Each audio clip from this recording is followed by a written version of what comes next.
March 2008. Chicago, Illinois. 18-year-old Ruben Zarate walked into Velasquez Mufflers for Less at 8 in the morning. Wore a mask. Carried a revolver. Had a plan to rob the place. Standard setup. Demand money. Leave quickly. Don't provide contact information. That last part is usually implied. Most criminals understand maintaining anonymity is important. Zarate had different ideas. He pointed the gun at mechanic Jose Sida, demanded money from the register. Sida looked at the register, looked at Zarate, explained the problem. There wasn't much cash. The safe had the real money. Only the manager could open the safe. The manager wasn't there yet, early morning shift.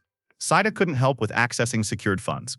This is standard retail protocol. Managers handle money, employees handle operations. Zarate could take the register money or leave empty-handed. Neither option seemed satisfactory to him. So Zarate came up with a solution, a creative approach to the scheduling conflict. He would leave, come back later, when the manager arrived, when the safe could be opened, when there was actually money worth stealing. Reasonable plan. Except he needed to know when to return. Couldn't just keep checking back. That would be inefficient. Multiple trips, wasted gas, poor time management. He needed the shop to contact him when conditions were right for robbery. Really thinking about logistics here.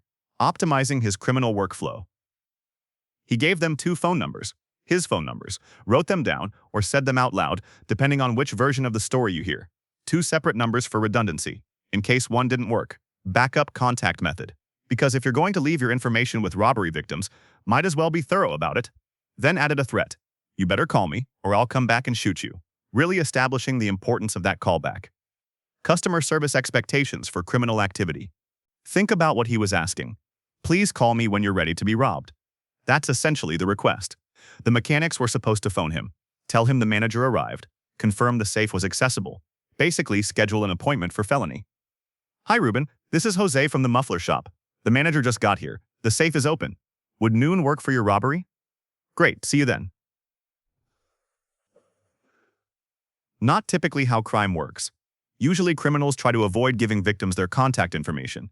Zarate was optimizing for convenience over anonymity. Sida and his co-workers watched him leave, looked at each other, looked at the phone numbers, had a decision. Call Zarate, let him know the manager arrived, schedule the robbery. Or call someone else, someone interested in preventing armed robbery. They chose option 2, called police, explained the situation. Someone tried to rob us and left his phone numbers for a callback. Not a common report. Officers had questions, then had a plan. Police arrived in plain clothes, undercover. Didn't want to scare Zarate away. Told Side and co-workers to make the call. Phoned Zarate. Tell him the manager was back, safe accessible, everything ready. Set the trap. They called. Zarate answered. Confirmed he'd return. Probably thought his plan was working. Left his number. Got the call back. Now he could rob them efficiently. Great planning. Except for giving robbery victims his contact information. Gun. Noon, 4 hours after the first attempt. Zarate returned. Wore the same mask. Same black clothing. Same gun. Walked into the shop ready to complete his scheduled robbery. The mechanics were there. Also, there were multiple police officers. Plain clothes. Positioned strategically. Waiting for the guy who made an appointment to commit a felony. Not a difficult stakeout, they knew exactly when he'd arrive. He'd confirmed the time. Really took the uncertainty out of police work. Officers identified themselves. Told Zarate to drop the weapon. He didn't drop the weapon. Instead chose to engage in a gunfight with multiple armed police officers. This decision required some confidence. He was outnumbered, outgunned, had walked directly into a trap he'd essentially scheduled himself, but decided shooting was the best option. Bold strategy. Didn't work. Officers shot him in the leg. He went down. Got arrested. The robbery he'd spent 4 hours preparing for lasted seconds and ended with him wounded and in custody. The 2 phone numbers were his downfall. If he'd just taken the register money and left, he might have gotten away. Small amount but no arrest. Instead, he tried to optimize. Come back when there was more money. Needed a way to coordinate timing. Left his actual contact information with people he'd just threatened, who immediately used that information to contact law enforcement. Really efficient path from robbery attempt to arrest. Cut out all the investigation work. Just called the suspect directly and asked him to return to the crime scene. The threat about returning to shoot them if they didn't call adds another layer. He was concerned they might not follow through, might not make that call. So he threatened violence to ensure they'd contact him, to guarantee they'd help him rob them later. Make sure you call me so I can come back and steal from you, or I'll be really angry. Motivational technique. Probably not taught in business school, though it certainly motivated them, just not in the direction Zarate intended. Sida and coworkers probably had an interesting conversation after the first visit. Should we call him? Did he really leave his number? Does he understand robbery? Someone just tried stealing from their workplace. Standard response is fear and police contact. But Zarate's approach created confusion. The absurdity of scheduling a callback for crime, like making a doctor's appointment, except the doctor is robbing you, and gets arrested. 4 hours between visits is notable. That's time to think, reconsider, realize that leaving contact information with robbery victims might not be optimal strategy. But Zarate committed to the plan, got the callback, showed up for his appointment, wore the same outfit for easy identification, really helped police confirm they had the right person. Is this the guy who called? Yes, same mask and everything. Consistent branding, professional presentation, terrible operational security. The shootout was unnecessary. Zarate knew police might be involved. He'd threatened people, left his number, given them 4 hours to contact authorities, walked into a known location, saw police, still chose gunfire against multiple trained officers who were prepared because he'd scheduled it. The predictability was total. Police knew when he'd arrive, what he'd wear, what he wanted, everything except the shooting. That was improvisation. Didn't improve his situation. Chicago police probably told this story at every training session. Here's what happens when criminals optimize for convenience. Usually catching armed robbery suspects requires investigation, surveillance, informants, detective work. This case required answering a phone and waiting. Zarate did most of the work, provided contact information, confirmed arrival time, showed up as scheduled, streamlined the entire arrest process.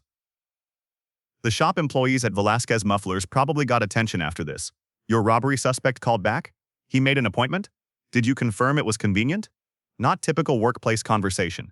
Usually criminals avoid locations they've robbed. Don't return. Definitely don't call ahead to schedule return visits. Zarate's approach was innovative, completely backwards, but innovative in its wrongness. 18 years old enough to plan robbery, young enough to think leaving phone numbers with victims was smart. The age factor explains some decisions. Lack of experience, poor judgment, youthful confidence.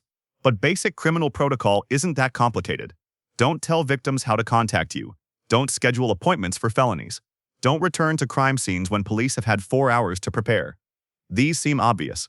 Zarate missed all of them. Speed ran the path from attempted robbery to arrest with a gunshot wound.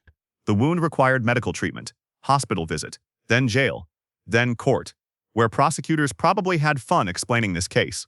The defendant attempted to rob the business.